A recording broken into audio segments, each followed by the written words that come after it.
Hey crew, back in the classroom. We're gonna start a new book today, and it's called Mr. Popper's Penguins. Now, as you can see, this, like Tale of Despereaux, is another award winner book, Newbery Award for the writing of it. This book was written a long time ago. In fact, it was written in 1938. So this is an older book, almost 100 years old. If you remember when we were reading about Tommy DePaola, and we were reading his book. It was written more recently, but remember, it was 1938 when we started his book. And they were going to start building their house. And a lot of things were different in his day. We talked about how kindergarten was a little bit different back then. They went to Snow White and the Seven Dwarfs in the theater, and that was brand new to have a cartoon movie. And I know some of you have watched Frozen 2 on Disney Plus, so cartoon movies we get to see all the time now. That was kind of new for them. And a couple of other things that we talked about when we were reading Henry Huggins, which took place in about the 1950s, was things were a little bit different then as far as where they get information. Remember not Mr. Poppers, in Tommy DePaola's book, 26 Fairmount Avenue, when they wanted to get news, they didn't go to their computer, they didn't turn on the TV, because a lot of people didn't have TVs. In fact, 1938, I don't know that anybody had TVs. But you got your news from two places, the radio or going to the movie theater if you want to see the pictures. Also, things were a lot cheaper. We found that in Henry Huggins' book, where he could buy a catfish at the store for $7, or he could buy for $7 a fish tank, the heater, the rocks, and the food, all that kind of stuff for $7. Can't do that these days. He was going to use a nickel to buy an ice cream cone. You're not going to be able to buy that at Dairy Queen or Twist Cone for 5 cents. So, as we read Mr. Popper's Penguins, we need to keep in mind this is taking place in 1938. Okay? Now, this is kind of a realistic fiction story, but it's going to be kind of fantasy at times. It's going to be kind of like, could that really happen, Mr. Duncan? Well, you think about it as I read, okay?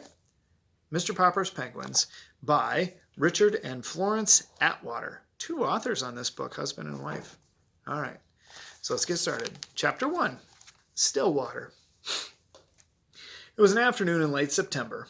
In the pleasant little city of Stillwater, Mr. Popper, the house painter, was going home from work.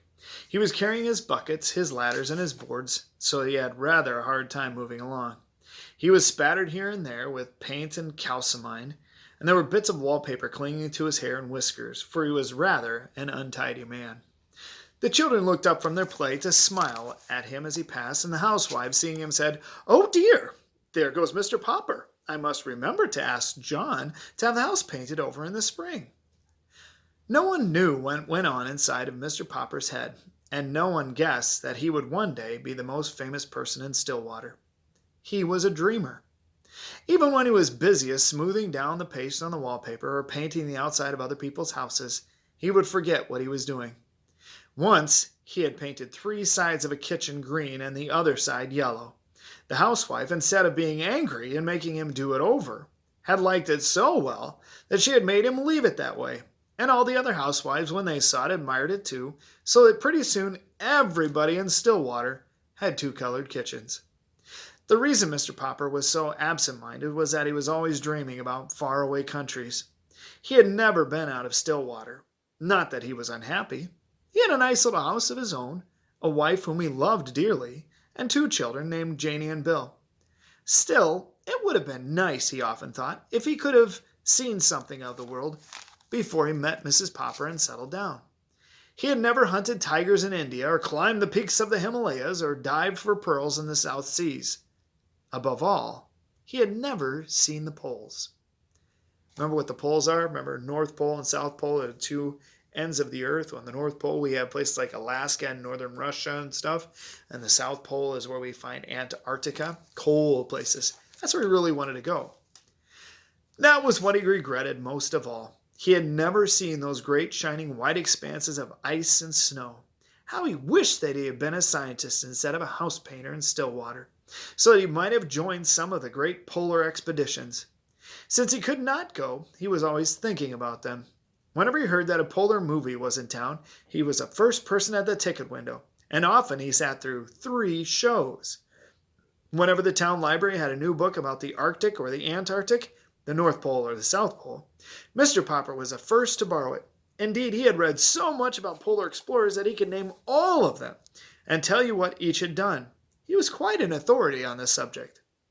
His evenings were the best time of all. Then he could sit down in his little house and read about those cold regions at the top and bottom of the earth. As he read, he could take the little globe that Janie and Bill had given him the Christmas before and search out the exact spot he was reading about. Attention staff, there is not lunch provided today if you're wondering. Sorry, I was not aware of that until now. Thank you. No, and I'll be fine. I'll find my own food. It's like normal school, guys.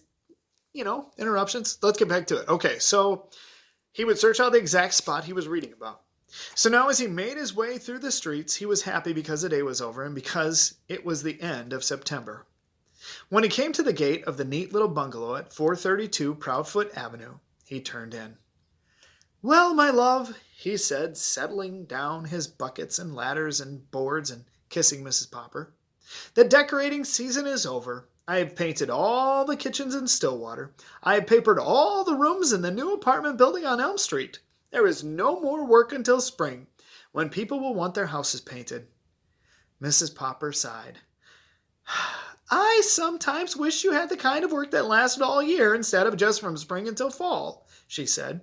"It would be very nice to have you at home for a vacation, of course, but it is a little hard to sweep with a man sitting around reading all day." "I could decorate the house for you." "No, indeed," said Mrs. Popper firmly. "Last year, you painted the bathroom 4 different times because you had nothing else to do, and I think that is enough of that. But what worries me is the money. I have saved a little, and I dare say we can get along as we have other winters. No more roast beef, no more ice cream, not even on Sundays." "Shall we have beans every day?" asked Janie and Bill, coming in from play.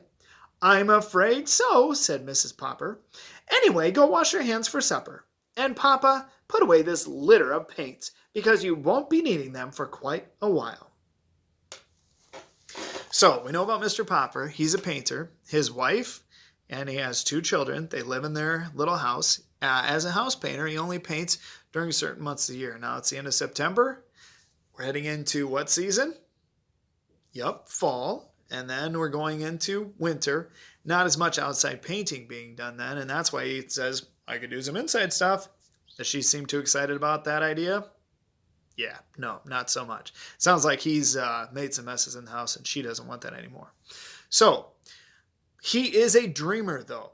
A dreamer. Doesn't mean he goes to sleep at night and dreams about things. It means he daydreams about going and exploring the world, not being stuck in Stillwater. He's okay with Stillwater, right?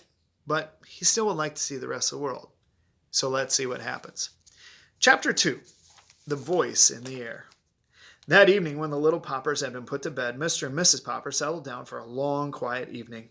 The neat little room at 432 Proudfoot Avenue was much like all the other living rooms in Stillwater, except that the walls were hung with pictures from the National Geographic magazine. Mrs. Popper picked up her mending, while Mr. Popper collected his pipe, his book, and his globe. From time to time, Mrs. Popper sighed a little as she thought about the long winter ahead.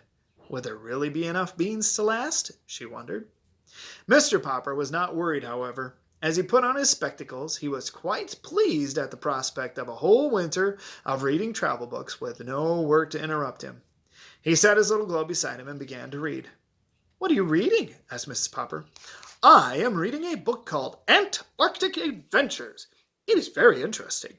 It tells all about the different people who have gone to the South Pole and what they have found there." "Don't you ever get tired of reading about the South Pole?" "Well, no, I don't. Of course, I would much rather go there than read about it, but reading is the next best thing." "I think it must be very boring down there," said Mrs. Popper. "It sounds very dull and cold, with all that ice and snow." "Oh, no," answered Mrs. Popper. "You wouldn't think it was dull if you had gone with me to see the movies of the Drake expedition at the Bijou last year." The Bijou, that's like the name of their movie theater. That's what they call it, a Bijou, just an old name. I think we talked about that with Tommy, Please too, plan when he went. accordingly. There will not be staff lunch tomorrow. either. Thank you. I'm glad I have food at home. I'll be able to bring it. That'll be good.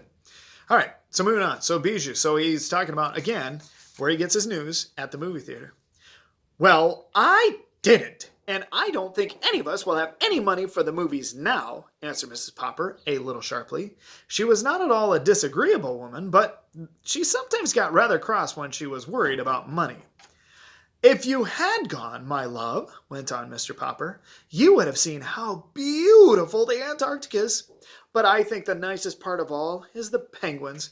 No wonder all the men on that expedition had such a good time playing with them. They are the funniest birds in the world. They don't fly like other birds. They walk erect, like little men. When they get tired of walking, they just lie down on their stomachs and slide. It would be very nice to have one for a pet. Pets, said Mrs. Popper. First it's Bill wanting a dog and then Janie begging for a kitten. Now you and penguins? But I won't have any pets around. They make too much dirt in the house, and I have enough work now trying to keep this place tidy, to say nothing of what it costs to feed a pet. Anyway, we have the bowl of goldfish.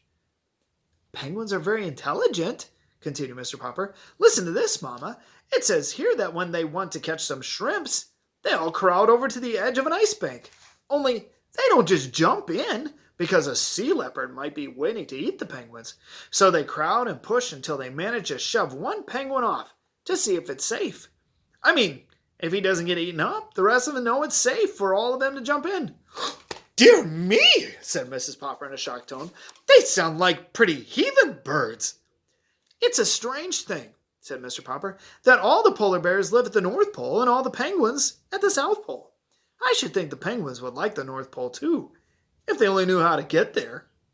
At 10 o'clock, Mrs. Popper yawned and laid down her mending. Well, you can go on reading about those heathen birds, but I am going to bed.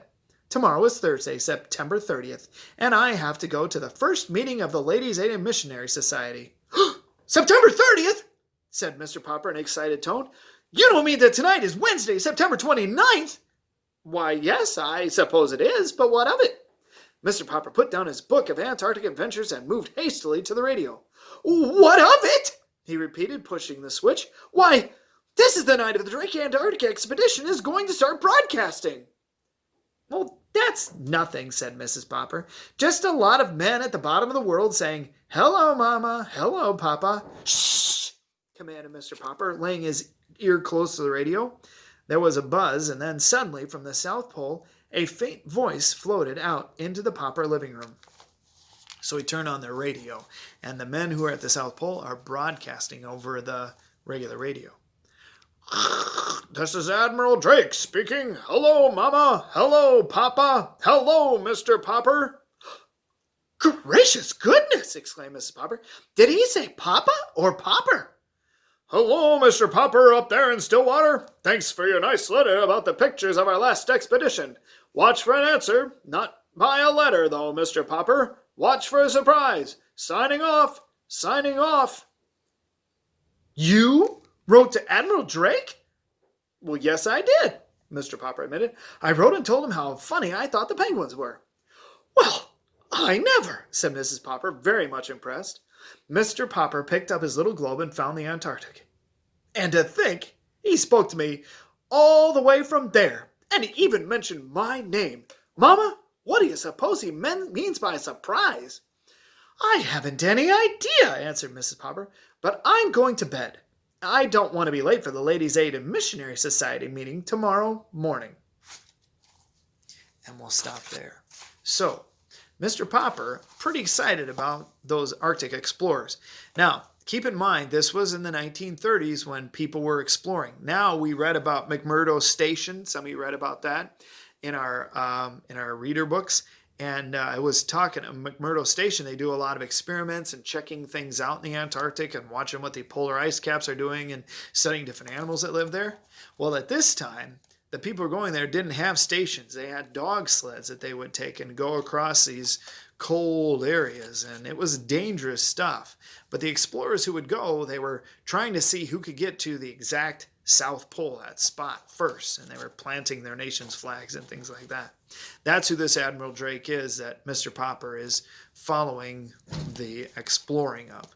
So sounds like he's got a package coming or something coming from Admiral Drake. So tomorrow we will continue chapter 3, because I know you guys like to know what the next chapter is called. Chapter 3 is called Out of the Antarctic, and we'll kind of see what comes out of the Antarctic tomorrow from Mr. Popper's Penguins.